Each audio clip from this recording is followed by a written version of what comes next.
ഈശോ മിശിഹായിക്ക് സ്തുതിയായിരിക്കട്ടെ. 5-ാം സ്ഥലം ധ്യാനിക്കുമ്പോൾ എപ്പോഴും മനസ്സിൽ വരുന്നൊരു ചിന്ത അതാണ്, ദൈവത്തെ താങ്ങിയ ഒരു മനുഷ്യൻ. ശരിക്കും പറഞ്ഞാൽ എന്തൊരു ഭാഗ്യമാണെന്ന് ആലോചിച്ച് നോക്കായിരുന്നു. ഈ ജീവിതത്തിലെ കോടതി വളപ്പിലും പ്രതിക്കൂട്ടിലും ആകെ ഒരു തവണയേ കയറിയിട്ടുള്ളൂ. രാവിലെ കോടതി തുറന്ന സമയം മുതൽ ഉച്ചയ്ക്ക് കോടതി അടയ്ക്കുന്ന 2 മണി വരെ അവിടെ ഉണ്ടായിരുന്നു. ആ സമയത്ത് കണ്ടുമുട്ടിയ ഒരു ചെറുപ്പക്കാരൻ, ഒരു അമ്മ അവിടെ ഇങ്ങനെ കുറേ ആയിട്ട് അലഞ്ഞു നടക്കുന്നുണ്ട് പല കാര്യങ്ങൾക്ക് വേണ്ടിയിട്ട്. അവരുടെ കൂടെ മാറാതെ ഇവൻ നിന്ന് സഹായിക്കുന്നുണ്ട്. കൊച്ചുമകനാണെന്നാണ് കരുതിയത്. അവർ ബ്രേക്ക് കിട്ടിയ സമയത്ത് അവൻ്റെ അടുത്ത് നിന്ന് സംസാരിക്കുമ്പോൾ മനസ്സിലാവുന്നുണ്ട് കൊച്ചുമകനൊന്നുമല്ല, MSW പഠിക്കുന്നൊരു പയ്യനാണ്. ഇവരായിട്ട് വലിയ പരിചയമൊന്നുമില്ല. പക്ഷെ ഇവിടെ വന്നു കഴിഞ്ഞപ്പോൾ, എന്തോ കാര്യമായിട്ട് വന്നു കഴിഞ്ഞപ്പോൾ അവരുടെ കൂടെ നിൽക്കുന്നത് കഴിഞ്ഞ 20 ദിവസങ്ങളായി അവർക്കൊപ്പം ഉണ്ട്.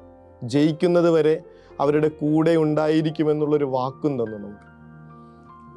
എന്തൊരു മനസ്സായിരിക്കും അവൻ്റേത്.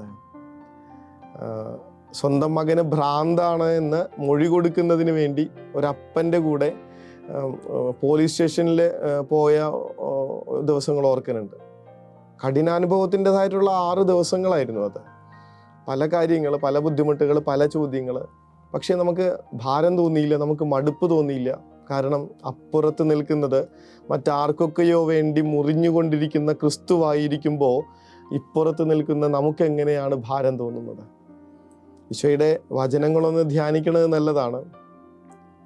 ഈ ചെറിയവരിൽ ഒരാൾക്ക് നിങ്ങൾ ചെയ്തപ്പോഴെല്ലാം എനിക്ക് തന്നെയാണ് ചെയ്തത്. ശരിക്കും ഭാരം തോന്നില്ലെന്നേ.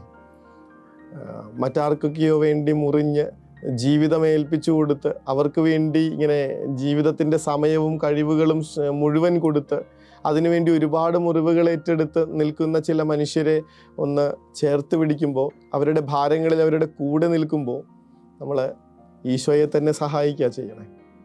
അങ്ങനെ ചില മനുഷ്യരുടെ ജീവിതത്തിലേക്കൊന്ന് ഇറങ്ങിച്ചെല്ലാനെങ്കിലും ഈ ഒരു കാലത്ത് നമുക്ക് സാധിച്ചില്ലെങ്കിൽ പിന്നെ എന്ത് നോമ്പുകാലമാണേ. ഈ ചെറിയവരിൽ ഒരാൾക്ക് നിങ്ങൾ ചെയ്തപ്പോഴെല്ലാം എനിക്ക് തന്നെയാണ് ചെയ്തതെന്നുള്ള ലാവണ്യമുള്ള ക്രിസ്തു മൊഴികളെ ഓർക്കാനും ജീവിക്കാനും ഈ ഒരു സമയം നമ്മളെ ശരിക്കും നിർബന്ധിക്കുന്നുണ്ടെന്നേ. അത് വേണ്ട എന്ന് വെക്കരുത്. കാരണം അത് സ്വർഗത്തിലേക്കുള്ള വഴിയിലെ ആദ്യത്തെ ഒരു ചുവടുവയ്പ്പാണ്. കർത്താവ് അനുഗ്രഹിക്കട്ടെ.